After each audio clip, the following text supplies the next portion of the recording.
একজন কৃষক একজন ছাগলের রাখালকে আরব দেশে জিজ্ঞেস করা হয়েছিল, আল্লাহ যে আছে এর কোনো প্রমাণ তুমি কি দিতে পারবা?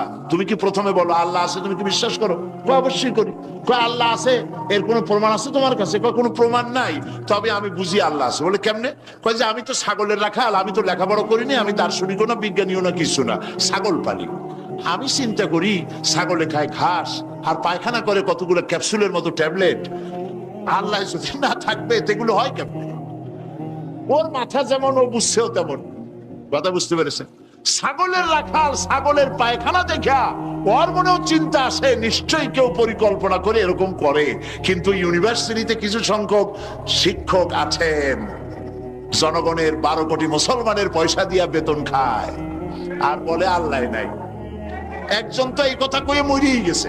মরার সময় বেচারা বুঝতে পারছে যে কবরে গেলে দশাটা কি হবে, সেই জন্য কবরে যাব না।